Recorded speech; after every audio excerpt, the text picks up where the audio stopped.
The morning I discovered fresh tire tracks cutting through my private road during a February snowstorm in Bozeman, Montana. I knew my quiet life was about to get complicated. I had moved to my property 3 years ago, buying 15 acres of pristine land that bordered the Ridgeview Heights housing development. The property came with its own private access road that connected to County Road 42, which I maintained entirely at my own expense.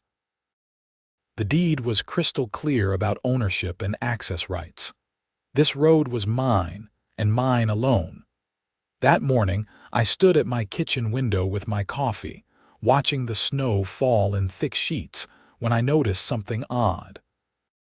Deep ruts carved through the fresh powder on my road, leading from the direction of the HOA community straight through my property.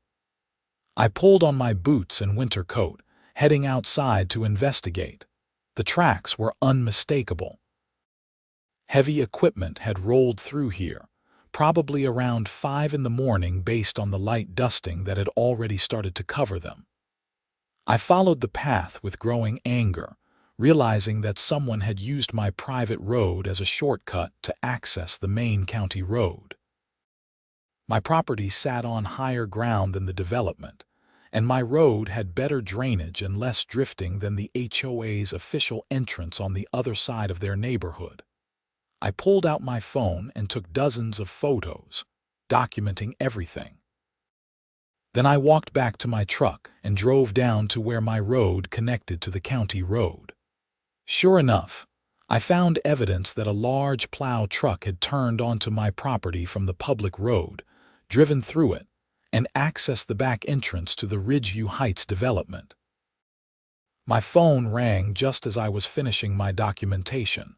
It was my neighbor, Pete Morrison, whose property adjoined mine on the western boundary. "Xavier, you see what those idiots did?" Pete's voice crackled with irritation. "The tracks. Yeah, I am looking at them right now." That was the HOA's snow removal service. I saw the whole thing from my window this morning. Big truck with Ridgeview Heights HOA painted right on the side, bold as brass, just drove straight through your property like they owned it. I thanked Pete for the information and headed back to my house. Once inside, I dug out my property deed and the survey documents. Everything confirmed what I already knew. The road was entirely on my property, maintained by me, and I had never granted any easement or right-of-way to anyone, especially not to the Ridgeview Heights Homeowners Association. I had dealt with this HOA before. When I first moved in, their president, a woman named Patricia Kimball, had shown up at my door with a stack of paperwork, insisting that I needed to join their association because my property was in the vicinity of their development. I had politely but firmly explained that my property was not part of their community, had never been part of their development plan, and that I had no intention of submitting to their rules or paying their fees. Patricia had not taken it well. She was exactly what you would expect from an HOA president. A middle-aged woman with an asymmetrical haircut, dyed an unnatural shade of burgundy designer athleisure wear, and an attitude that suggested she had never been told no in her entire life. She had returned twice more with increasingly aggressive demands before I finally had my attorney send her a cease and desist letter. That had been 2 years ago, and I thought the matter was settled. Apparently, I was wrong. I called the non-emergency line for the Gallatin County Sheriff's Office and explained the situation. The dispatcher was sympathetic, but explained that since no immediate crime was in progress, they would send a deputy out to take a report, but it might be a few hours given the weather conditions. While I waited, I made another call to my attorney, Marcus Chen, who had helped me with the previous HOA issue. "Xavier, good to hear from you," Marcus said. "What has Patricia done now?" I explained the situation, and Marcus let out a low whistle. "That is clear trespassing." Do you have documentation, photos, a witness, and I am waiting for a sheriff's deputy to come take a report? Good. Keep everything documented. I will draft a letter to the HOA demanding they cease using your property immediately and seeking compensation for the unauthorized use. Marcus, I want to do more than that. I want to make sure this never happens again. What do you have in mind? I am thinking about putting up a gate. A serious one. Can they claim any kind of prescriptive easement? Marcus was quiet for a moment. Given that you have actively opposed their presence on your property, and it has only been 3 years, no. Prescriptive easements typically require open, notorious, continuous use for at least 5 years in Montana. And you have documentary evidence that you have objected to their attempts to involve you in their HOA. You are well within your rights to gate your private road. Then that is what I am going to do. The deputy, a young officer named Richardson, arrived around noon. He was professional and thorough, walking the property with me, examining the tracks and taking his own photos. He reviewed my deed and survey documents.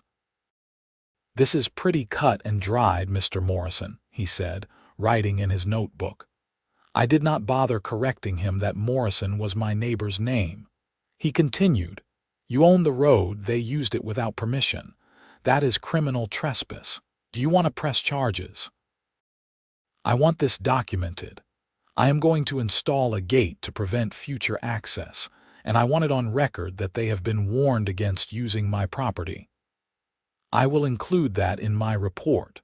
You might want to post no trespassing signs as well, just to make everything crystal clear." After the deputy left, I spent the rest of the day making plans. I knew a local contractor, Bill Hayes, who specialized in security fencing and gates. I called him up and explained what I needed. "I can have a crew out there tomorrow if the weather clears," Bill said. "For a private road like that, I would recommend a heavy-duty steel gate, minimum 12 feet wide with a good lock system. You want to be able to get in and out, but you want to make damn sure nobody else can." "How long will installation take?" "If we start tomorrow morning, we can have it up by end of day. The ground is not frozen too deep yet, so we can set the posts properly. Do it.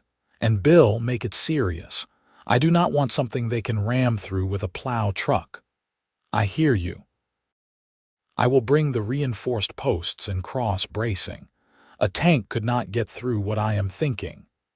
That evening, I sat in my living room, looking out at the snow-covered landscape. I had moved to Montana specifically for the peace and solitude. After years of working in Seattle as a software engineer, dealing with the crowds and the noise and the endless meetings, I had saved enough to buy this property and work remotely. The last thing I wanted was a conflict with an HOA, but I was not about to let them walk all over my property rights. My phone buzzed with an email. It was from Marcus, forwarding me the letter he had sent to the Ridgeview Heights HOA board. It was polite but firm, laying out the facts of the trespassing incident, referencing the property deed and survey, and demanding that they immediately cease any and all use of my private road. The letter requested written confirmation of their compliance within 5 business days, and noted that I was pursuing installation of a security gate to prevent future unauthorized access. The next morning dawned clear and cold. Bill and his crew showed up at 8 in the morning with a truck full of equipment. They worked efficiently, and I could see that Bill had not been kidding about the quality of the gate. The posts were massive steel beams set in concrete, and the gate itself was constructed of heavy-gauge steel with a cross-brace design that looked like it belonged at a military installation.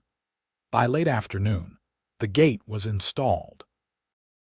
It stretched across my private road about 50 yards from where it connected to County Road 42, well within my property boundaries. Bill showed me the lock system, a heavy-duty padlock combined with a chain that required a specific key. "Nobody is driving through that without your permission," Bill said with satisfaction. "And if they try to ram it, they will total their vehicle before they make a dent in this gate." I paid Bill and his crew, adding a generous tip for the quick turnaround. After they left, I walked down to admire their work. The gate looked imposing and official. I had also purchased a dozen private property no trespassing signs, which I posted along the road at regular intervals. I was heading back to my house when I saw a car approaching from the direction of the county road. It was a white Mercedes SUV, and I had a sinking feeling I knew who was driving. Sure enough, Patricia Kimball pulled up to the new gate and climbed out of her vehicle. She was wearing a white puffy jacket with fur trim and designer snow boots that had probably never seen actual snow before this week. Her face was already red with anger before she even opened her mouth. "What the hell is this?" she shouted, gesturing at the gate. I walked over slowly, keeping my expression neutral. "That is a gate, Patricia. It is preventing unauthorized access to my private property. You cannot do this. This is the access road. This is my private road on my private property. You and your HOA have no right to use it. We have been using this road for snow removal access for years." "No, you have not. This is the first time and it is the last time. I have a sheriff's report documenting your trespass yesterday, and my attorney has sent your HOA board a cease and desist letter." Patricia's face went from red to purple. "Do you have any idea how much it costs to go around the long way? The county road access on our side has terrible drifting. This route saves us thousands of dollars in snow removal costs every winter. That is not my problem. You should have thought about that before you built your development. This is my property, and you do not have permission to use it. We will sue you. Go ahead. I have a clear deed, a survey showing the road is entirely on my property, and documentation of your trespass. You will lose, and you will pay my legal fees on top of your own." Patricia stared at me, breathing heavily. "You are being unreasonable. We are neighbors. Neighbors help each other out. Neighbors ask permission before using each other's property. Neighbors do not just take what they want and assume it is okay. You trespassed on my land, damaged my road, and did not even have the courtesy to ask first. Now you are locked out, and that is how it is going to stay. The HOA board will hear about this. I am sure they will. They already have, actually, since my attorney sent them all a letter yesterday. Feel free to bring it up at your next meeting." Patricia stomped back to her Mercedes and slammed the door hard enough that I winced for the hinges. She executed a clumsy three-point turn and drove off in a spray of snow. I allowed myself a small smile. Round one to me. The next few days were quiet.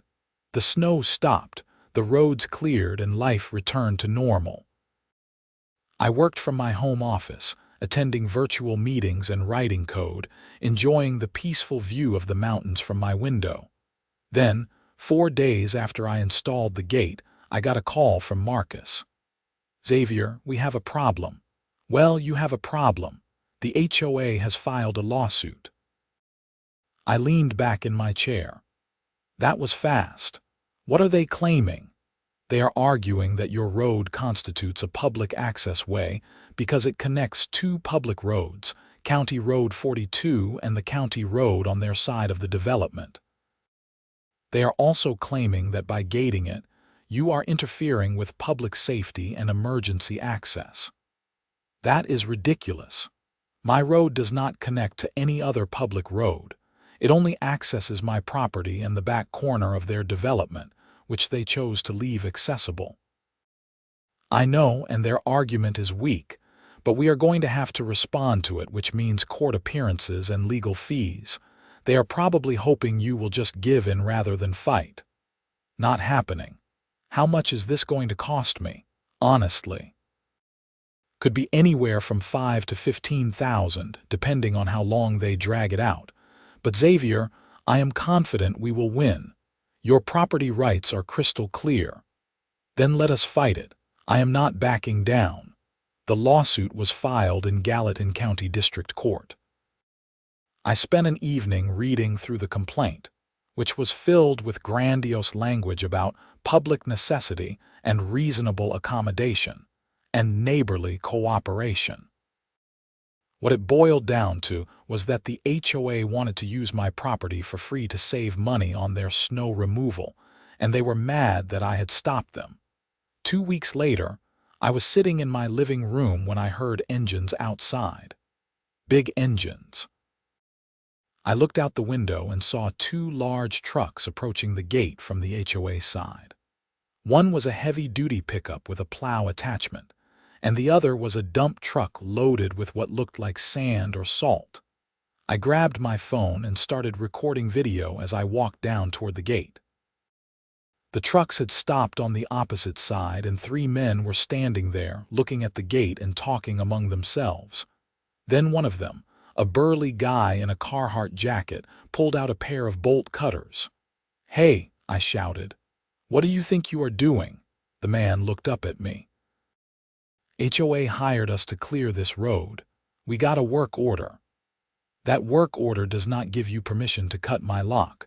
This is private property, and you are about to commit criminal trespass and destruction of property." "Look, buddy, we are just doing our job." "You got a problem, take it up with the HOA." "I am taking it up with you right now. You cut that lock, I am calling the sheriff and pressing charges against you personally. The HOA does not own this property. I do. You have no right to be here." The second man, younger and clearly less confident, spoke up. "Hey, maybe we should call the office and check on this." "Good idea," I said, keeping my phone camera trained on them, "because I am recording everything and I will provide this video to law enforcement." The burly man lowered the bolt cutters. "This is bull. We got a legitimate work order from someone who does not own this property and has no authority to grant you access. Do you really want to risk criminal charges because the HOA did not do their homework?" The 2 men conferred quietly, then got back in their trucks. The younger one made a phone call, and I could see him shaking his head and gesturing. After a few minutes, both trucks backed up and drove away. I immediately called Marcus and sent him the video. "This is gold, Xavier," Marcus said after watching it. "This shows that they are actively attempting to trespass even after being warned.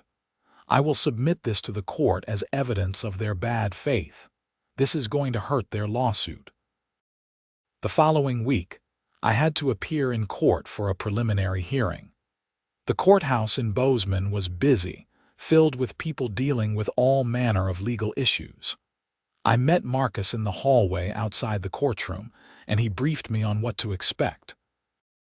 "This is just a preliminary hearing to determine if there is enough merit to the case to proceed. The judge will hear basic arguments from both sides. Keep your answers short and factual if you are asked any questions." Inside the courtroom, I saw Patricia Kimball sitting with 3 other people who I assumed were HOA board members, along with their attorney, a middle-aged man in an expensive suit named Gerald Crenshaw. The judge, a gray-haired woman named Judge Margaret Sutton, called the case. She had both attorneys approach the bench and give their initial statements. Crenshaw went first, laying out the HOA's argument. He talked about public necessity, about the hardship the gate created for snow removal, about the importance of maintaining safe roads in winter conditions. He made it sound like I was putting lives at risk by refusing to let them use my road. Then Marcus stood and calmly dismantled every argument. He presented my property deed, showing clear ownership. He explained that my road did not connect 2 public roads as Crenshaw claimed, but rather only provided access to my private property. He submitted the sheriff's report documenting the initial trespass, the cease and desist letter, and the video of the attempted break-in at the gate. Judge Sutton listened carefully, reviewing the documents. Finally, she looked up. "Mr. Crenshaw, I am having trouble seeing the merit in your client's claims. This appears to be a straightforward case of property ownership. Your clients do not own the road, have no easement, and have been clearly informed that they are not permitted to use it. Your Honor, we would argue that the principle of necessity applies here. The alternative route costs the HOA significantly more money and creates hardship for the residents of Ridgeview Heights. Financial hardship is not grounds for claiming access to another person's private property, Counselor. If the HOA needs better road access, they should purchase an easement or develop infrastructure on their own land. We would also note that the defendant's gate creates a potential emergency access issue." Judge Sutton looked at Marcus. "Mr. Chen, does your client's property have alternative access?" "Yes, Your Honor. Mr. Morrison's property is accessed via County Road 42, which is maintained by the county year-round. The gate in question is merely blocking a shortcut that the HOA wanted to use through his property." The judge nodded. "Then I see no emergency access issue. Mr. Crenshaw, unless you have additional evidence or arguments that suggest your clients have any legal right to use this private road, I am inclined to dismiss this case." Patricia Kimball stood up suddenly. "Your Honor, this is ridiculous. We have been using that road for years." Judge Sutton turned her attention to Patricia. "Madam, please sit down. You are not representing yourself in this proceeding. But you do not understand. He is being vindictive and unreasonable. We are a community and he is refusing to be a good neighbor. Madam, sit down now, or I will have you removed from my courtroom." Judge Sutton's voice was sharp. Patricia sat, but she was clearly seething. Her face was flushed, and she was gripping the armrests of her chair so hard her knuckles were white. Judge Sutton returned her attention to the attorneys. "Mr. Crenshaw, I am going to give you 1 week to provide any additional evidence that supports your client's claim to an easement or right-of-way. If you cannot produce such evidence, I will dismiss this case with prejudice and award attorney's fees to the defendant." We filed out of the courtroom, and I could feel Patricia's eyes boring into my back. Marcus and I stepped into a quiet corner of the hallway to talk. "That went well," Marcus said. "She basically told them their case is garbage." "I doubt Crenshaw will find any evidence of an easement, because there is not any. This should be over in a week." "Will I actually get my attorney fees covered?" "Probably at least a portion of them." Judges often award fees in cases like this where one party clearly had no legal basis for filing suit. It is meant to discourage frivolous litigation. I thanked Marcus and headed out to my truck. As I was unlocking it, I heard footsteps behind me. I turned to find Patricia and 2 of the other board members approaching. Patricia looked like she was barely containing her rage. "Are you happy now?" she demanded. "I am satisfied that the legal system is working as it should, yes. You are destroying our community. Do you have any idea how much money this is costing us? You chose to file a frivolous lawsuit, Patricia. Those costs are on you." One of the other board members, a man in his 50s with thinning hair, spoke up. "Look, can we talk about this reasonably? Maybe we can work out some kind of agreement. We would be willing to pay you for access rights." I considered this. "How much?" The man looked at Patricia, who pursed her lips. "We could offer you $500 per year." I almost laughed. "My property, my maintenance costs, my liability if someone has an accident on that road. And you think $500 a year is reasonable? What did you have in mind?" The third board member, a woman in her 40s, asked. "I do not want your money. I want you to leave my property alone. That is all I have ever wanted. You trespassed, I put up a gate, you sued me. This entire situation is of your making. Patricia's control snapped. You are a selfish, petty little man. You sit up there in your house looking down on all of us, thinking you are better than everyone because you do not have to follow HOA rules. Well, you do not get to interfere with our community operations. I am not interfering with anything. I am simply protecting my property rights. You are the one who keeps trying to take what does not belong to you. We will win this case, and then you will be sorry. The judge just told your lawyer his case is garbage and gave him a week to come up with actual evidence, or she is dismissing it. You are not going to win. You are going to lose. You are going to pay your legal fees and mine, and you are still not going to get access to my road. The only question is how much money you want to waste before you accept reality. Patricia looked like she wanted to hit me, but the male board member took her arm. Come on, Patricia. Let us go. They walked away, Patricia still muttering angrily. I got in my truck and drove home, feeling drained but vindicated. The week passed without any contact from the HOA or their lawyer. I assumed Crenshaw was scrambling to find any possible evidence of an easement and coming up empty. Then, the night before the court deadline, something happened that changed everything. I was in my home office working late when I heard engines again. It was past 10 at night, which seemed like an odd time for anyone to be out on the roads. I looked out my window and saw lights moving through the darkness, coming from the direction of the gate. I grabbed a flashlight and my phone and headed outside. As I got closer, I could not believe what I was seeing. There was a large front-end loader positioned at my gate, and it looked like it was preparing to ram through it. "Stop!" I shouted, breaking into a run. "Stop right now!" The loader's engine revved, and it lurched forward, slamming into the gate with a tremendous crash. The gate held, but the impact bent one of the posts. The loader backed up, clearly preparing for another attempt. I was already dialing 911. "This is Xavier Matthews at 4750 County Road 42. Someone is destroying my gate with heavy equipment. I need law enforcement out here now." The dispatcher assured me units were on the way, but I knew it would take time.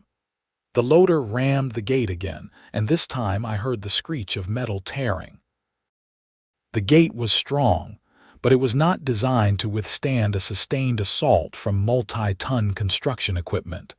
I got as close as I dared, recording everything on my phone.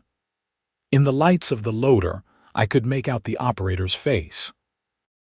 It was the burly man in the Carhartt jacket from before, the one who had tried to cut the lock. "You are destroying private property," I shouted. "The police are on their way." The man either did not hear me over the engine noise or did not care. He backed up for a third run at the gate. This time, something different happened. When the loader hit the gate, the impact was harder than before, and the gate's cross bracing caught on the loader's bucket. The machine lurched to the side and the driver overcorrected. The loader tipped, slowly at first, then faster, until it crashed onto its side with a sound like a bomb going off. The engine died, and suddenly everything was eerily quiet except for the hissing of hydraulic fluid leaking from the overturned machine. I ran forward, genuinely worried that the operator might be hurt despite what he had just tried to do to my property. "Hey, are you okay?" I heard groaning from the cab. The man was moving, which was a good sign. The cab had a protective roll cage which had probably saved his life. I climbed up onto the side of the overturned loader, trying to see if I could help, but the door was jammed. "Hang on, help is coming," I called out. Then I saw headlights approaching fast from the HOA side. A pickup truck skidded to a stop, and Patricia Kimball jumped out, followed by the male board member from before. "What have you done?" Patricia screamed at me. "What have I done? Your guy just tried to ram my gate with a loader. He tipped it over on himself. You should have just let us use the road. None of this would have happened. The sound of sirens cut off my response. Within minutes, my property was lit up with red and blue lights. Sheriff's deputies, an ambulance, and even a fire truck arrived on scene. The paramedics and firefighters worked to extract the loader operator from the overturned machine. He was conscious and complaining loudly about his shoulder, but he was alive. They got him out and onto a stretcher, loading him into the ambulance. A deputy I did not recognize approached me. Are you the property owner? Yes, sir, Xavier Matthews. This is my private road and that is my gate he was trying to destroy.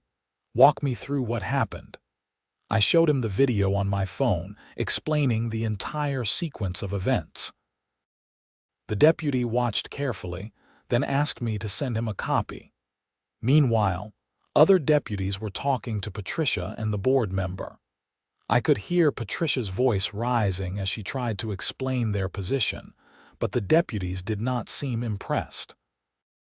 After about 20 minutes, a senior deputy, Sergeant Williams according to his nameplate, came over to talk to me.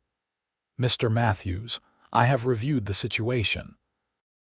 The operator, his name is Frank Hutchins, is being taken to the hospital for evaluation, but he is under arrest for criminal mischief and destruction of property. We have also arrested Miss Kimball for conspiracy to commit criminal mischief. She admitted to hiring Hutchins to remove the gate. She admitted it? Yes, sir. She was quite vocal about how you were being unreasonable and she needed to take action to restore HOA access to the road. She seemed to think that would somehow justify the property destruction. I shook my head in disbelief. I cannot believe she would actually admit to that.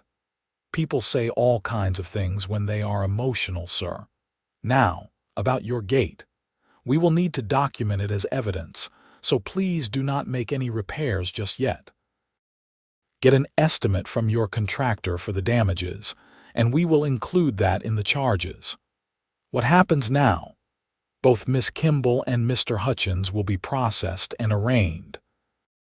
Given the severity of the property damage, and the fact that this was premeditated, the prosecutor will likely seek significant penalties. You will probably be contacted as a victim witness. The deputies finished their investigation and eventually cleared out, leaving me alone with my destroyed gate. The frame was twisted. One post was bent at a 45-degree angle, and there was hydraulic fluid all over everything. The overturned loader sat there like a beached whale, a monument to Patricia's terrible judgment. I took extensive photos and then went back to my house. It was after midnight and I was exhausted. I sent Marcus an email with the highlights and attached the video and photos, then collapsed into bed. The next morning, my phone was ringing off the hook. Marcus called, local reporters called, even some of my former colleagues from Seattle called after seeing the story on social media. Apparently, someone had posted about the incident online, and it was spreading rapidly. The combination of an HOA story, property rights, and dramatic construction equipment made for viral content. Marcus was gleeful.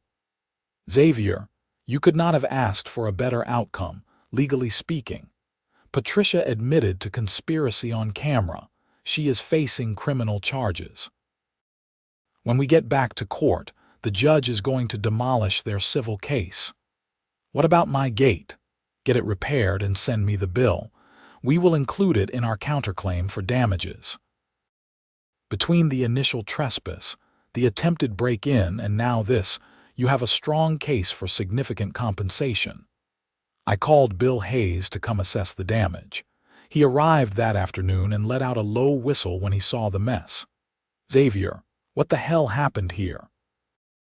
I explained the whole story. Bill shook his head in amazement. I have been doing this work for 20 years and I have never seen an HOA go this far. This is crazy. Can you fix it? Fix it. I am going to rebuild it even stronger. New posts, reinforced gate, and I am going to add some features to make sure nothing like this happens again. But it is going to cost you about $8,000. Do it. And Bill, make absolutely sure it is documented that the previous gate was destroyed intentionally. I need that for court. No problem. I will write up a detailed estimate and report. The civil court hearing was rescheduled to 2 weeks later, given the criminal charges that were now pending. In that time, the story continued to spread. I did one interview with a local newspaper, carefully sticking to the facts and avoiding inflammatory language. I wanted to come across as a reasonable person defending his property rights, not as someone engaged in a feud. The HOA was not as careful. Patricia, released on bail after her arrest, gave several interviews where she came across as entitled and oblivious.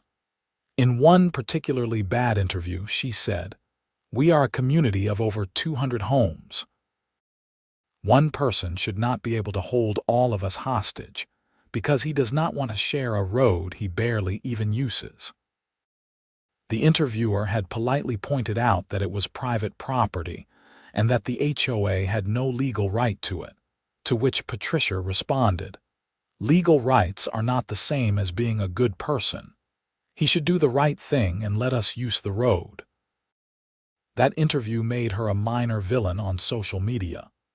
The hashtag HOA Karen started trending, with Patricia's face becoming associated with entitled HOA behavior nationwide.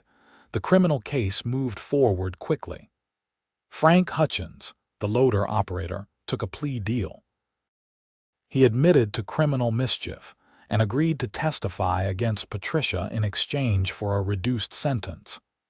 He was sentenced to 90 days in county jail, suspended after 30 days served, plus restitution and probation. Patricia's case was more serious. She was charged with conspiracy to commit criminal mischief and criminal trespass. Her attorney tried to negotiate a plea deal, but the prosecutor was not interested. The case had gotten too much attention, and they wanted to make an example of what happens when people take the law into their own hands.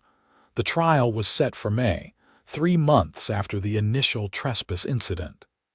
In the meantime, the civil case went back to court. Judge Sutton was not happy when we reconvened. She had clearly followed the news coverage, and her expression when she looked at Patricia was frosty. "Mr. Crenshaw, I gave you time to provide evidence supporting your client's claim to an easement. What have you found?" Crenshaw stood, looking uncomfortable. "Your Honor, we have been unable to locate any documentation of a formal easement. However, we maintain that the defendant's actions have been unreasonable and that a reasonable accommodation should be made for community access." Counselor, after your client was charged with criminal conspiracy to destroy the defendant's property, you are still asking me to grant her access to that property. Your Honor, those charges are pending and Miss Kimball maintains her innocence. The civil matter should be decided on its own merits. Judge Sutton turned to Marcus. "Mr. Chen, does your client have a counterclaim?" "Yes, Your Honor. We are seeking dismissal of the HOA's complaint with prejudice, attorney's fees, and damages for the destruction of the gate, estimated at $8,000. We are also seeking an injunction prohibiting the HOA and its agents from accessing or attempting to access my client's property in the future." "Your Honor, $8,000 for a simple gate is excessive," Crenshaw objected. Marcus responded smoothly. "It is not a simple gate anymore, Your Honor. After the HOA's agents destroyed the first gate, my client has been forced to install significantly more robust security measures to protect his property. The cost is fully documented and reasonable given the circumstances." Judge Sutton nodded. "I am inclined to agree. Mr. Crenshaw, your clients have engaged in repeated trespassing, attempted destruction of property, and actual destruction of property. They have no legal claim to the defendant's land, and their behavior has been, frankly, outrageous. I am dismissing the HOA's complaint with prejudice. I am awarding the defendant full attorney's fees, which I am calculating at this time to be $13,500 based on Mr. Chen's submitted fee schedule. I am awarding damages of $8,000 for the destroyed gate, and I am issuing a permanent injunction prohibiting Ridgeview Heights HOA, its board members, agents, employees, and contractors from accessing the private road on the defendant's property. Any violation of this injunction will result in contempt charges. Is that clear, Mr. Crenshaw? Yes, Your Honor. Good. This court is adjourned. I felt a wave of relief wash over me. It was over. The civil case was done, and I had won completely. Outside the courthouse, a small group of reporters were waiting. I made a brief statement thanking the court for recognizing property rights and expressing hope that the HOA would respect the ruling going forward. I refused to comment on Patricia specifically, not wanting to prejudice her criminal trial. Patricia and her attorney did not make any statement. She looked defeated, walking quickly to her car with her head down. The new gate was finished a week later. Bill had outdone himself.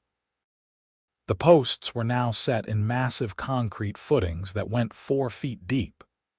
The gate itself was even heavier gauge steel than before, with additional cross bracing and reinforced hinges. He had also installed concrete barriers on either side of the gate, creating a channel that would prevent anyone from going around it. The whole thing looked like it could stop a tank. I guarantee you, nothing is getting through this without your permission, Bill said proudly. I paid him and again added a generous tip. The man had gone above and beyond. Life started to return to normal. I worked, I enjoyed the spring weather, and I watched the mountains change color as the snow melted. Occasionally, I would see cars from the HOA development drive past on County Road 42, taking the long way around to wherever they were going. I never saw any of them slow down or show any interest in my property. Patricia's criminal trial took place in early May. I was called as a witness and testified about the entire sequence of events, from the initial trespass through the gate destruction. The prosecution played my videos, which clearly showed the loader ramming the gate and Patricia arriving immediately after. Frank Hutchins also testified, explaining that Patricia had hired him specifically to destroy the gate. He said she had told him that I was being unreasonable, and that removing the gate was necessary for the community. She had paid him $2,000 in cash, which he now understood was a terrible decision. Patricia's attorney tried to argue that she had been acting in the best interests of the community and had not understood that what she was doing was illegal. It was a weak defense, and the jury did not buy it. After 3 days of testimony, the jury deliberated for just 2 hours before returning a guilty verdict on all charges. Patricia sat frozen as the verdict was read, her face pale. At sentencing 2 weeks later, the judge gave her 6 months in county jail, with 4 months suspended, meaning she would serve 2 months. She was also ordered to pay restitution of $8,000 for the gate, a $10,000 fine, and was placed on probation for 2 years. Additionally, she was required to resign from the HOA board. As Patricia was led out of the courtroom in handcuffs, I felt no satisfaction, only a kind of weary relief. This whole situation had been so unnecessary. If the HOA had simply asked for permission in the first place, or better yet, if they had just used their own roads, none of this would have happened. The HOA board held emergency elections, and Patricia's replacement was a man named Tom Henderson, who seemed much more reasonable. He sent me a letter apologizing for the entire situation and assuring me that the HOA would respect my property rights going forward. I appreciated the gesture and sent a polite reply. Summer arrived, and with it came perfect Montana weather. I spent my weekends hiking, fishing, and enjoying the property I had worked so hard to protect. The gate stood solid and secure, and I never once regretted installing it. One evening in late June, I was sitting on my porch with a beer, watching the sunset when Pete Morrison called. "Xavier, you are not going to believe this." "What now?" "The HOA is selling the development." "What? The whole thing?" "Yep. Turns out all the legal bills and fines bankrupted their reserve fund, and enough homeowners voted to just sell the whole property to a management company. They are bringing in professional managers and restructuring everything." "Wow. That is not what I expected." "Yeah, well, Patricia really did a number on them. Between her legal fees, your judgment, and the bad publicity, nobody wanted to serve on the board anymore. This was the easy solution. I hope the new management is more reasonable." "I am sure they will be. They are professionals. They are not going to risk lawsuits over a shortcut through your property." Pete was right. The new management company, Mountain Vista Community Management, took over in August. I never heard from them about my road. They invested in improving the HOA's own entrance, adding better drainage and installing snow gates to prevent drifting. Problem solved, the way it should have been from the beginning. Patricia served her 2 months and was released in early August. I saw her once, driving through town, and she looked different. Smaller somehow, less certain. She did not see me, and I did not try to get her attention. There was nothing more to say. The civil judgment was paid through the HOA's insurance, and I used the money to make further improvements to my property. I added a gravel parking area near the gate, installed better lighting along the road, and even put in a small shed for equipment storage. By the time fall arrived, painting the mountains in brilliant gold and red, the entire incident felt like something from another lifetime. I had protected my property, stood up for my rights, and come out the other side intact. The gate stood as a reminder, but also as a promise that I would not let anyone push me around. I learned some things through all of this. I learned that property rights matter and that you have to be willing to defend them. I learned that some people will always feel entitled to take what they want, and that the legal system, for all its flaws, generally works when you stand up for yourself.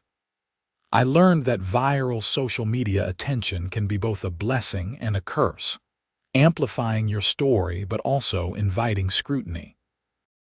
Most importantly, I learned that peace and solitude are worth fighting for.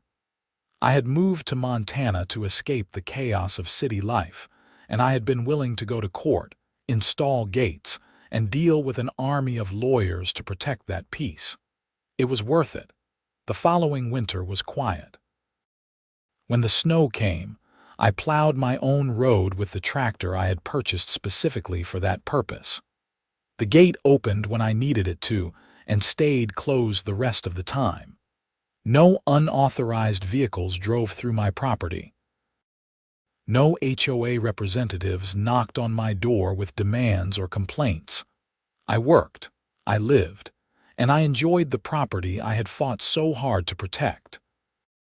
Sometimes, on clear winter nights, I would walk down to the gate and look up at the stars, brilliant and countless in the Montana sky, and feel grateful for the simple freedom of knowing that this land was mine, secure and inviolable. The story could have ended there, but there was one final chapter. In early December, almost a year after the initial trespass, I received a letter from the Mountain Vista Community Management Company. For a moment, I felt a surge of anxiety, wondering what new issue could possibly be coming up. But when I opened the letter, I was surprised. It was a formal thank you note. The management company explained that after taking over the property and reviewing the previous board's decisions, they had been shocked by the mismanagement and poor judgment that had led to the conflict with me. They praised me for standing firm on my property rights, and noted that the publicity from the case had actually helped them in their efforts to reform the HOA. The letter went on to say that they had implemented new policies specifically designed to prevent the kind of overreach that Patricia and her board had attempted. They had established clearer guidelines for respecting neighboring properties, created better financial oversight to prevent wasteful legal battles, and instituted training for board members on property law and appropriate conduct. In a way, my fight with Patricia had helped reform the entire HOA system in Ridgeview Heights, making it better for everyone who lived there. It was an outcome I had not expected but certainly appreciated. I wrote back, thanking them for the letter and wishing them success in their management of the community. I meant it. I had never wanted to be at war with my neighbors. I just wanted to be left alone to enjoy my property in peace. As I sealed that letter and walked it down to my mailbox, past the secure gate that had become such a symbol of the whole affair, I reflected on how strange life could be. A simple act of installing a gate to protect my property had turned into a legal battle, criminal charges, viral social media attention, and ultimately, positive change for an entire community. The gate remained solid and strong, a physical manifestation of the principle that your property rights matter and that you have the right to defend them. It was not about being difficult or unneighborly. It was about respect for boundaries, both literal and figurative. I walked back to my house as snow began to fall again, light flakes drifting down in the twilight. My truck sat in the driveway, my lights glowed warm in the windows, and my property stretched out around me, peaceful and secure. This was what I had fought for. This was what made it all worthwhile. The gate would stay. My property rights would remain protected, and I would continue to live my quiet life in the Montana mountains, secure in the knowledge that I had stood up for what was right and won. Sometimes the simplest things, like a private road and a locked gate, become the battleground for much larger principles. In the end, those principles matter. Property rights matter. Respect matters. And the willingness to stand up and defend what is yours, even when it is difficult and expensive and exhausting, that matters most of all. I closed the door behind me, shutting out the cold and the snow, and settled in for another peaceful evening in the home I had fought so hard to protect. The gate stood guard outside, silent and immovable, a testament to the idea that sometimes the best thing you can do is simply hold the line and refuse to give up what is rightfully yours. The last time I saw Patricia Kimball was purely by chance, 3 years after the entire incident had concluded. I was in a coffee shop in Bozeman, waiting for my order when she walked in. She looked older than I remembered, her hair now gray, no longer that unnatural burgundy color. She was alone, dressed simply, and she moved with a kind of careful humility that had not been there before. Our eyes met for just a moment. I saw recognition in her face, followed by what looked like embarrassment or regret. I gave her a small nod, not unfriendly, just acknowledging her presence. She nodded back and quickly looked away, moving to the opposite side of the shop to wait for her coffee. We did not speak. There was nothing to say. The courts had spoken, justice had been served, and life had moved on for both of us. I hoped she had learned something from the experience, but that was not my concern anymore. I got my coffee and left, driving back to my property on the mountain. The gate was there, as always, solid and reliable. I unlocked it, drove through, and locked it again behind me. The simple act had become routine, almost meditative. Open, drive through, close, lock. protecting what was mine.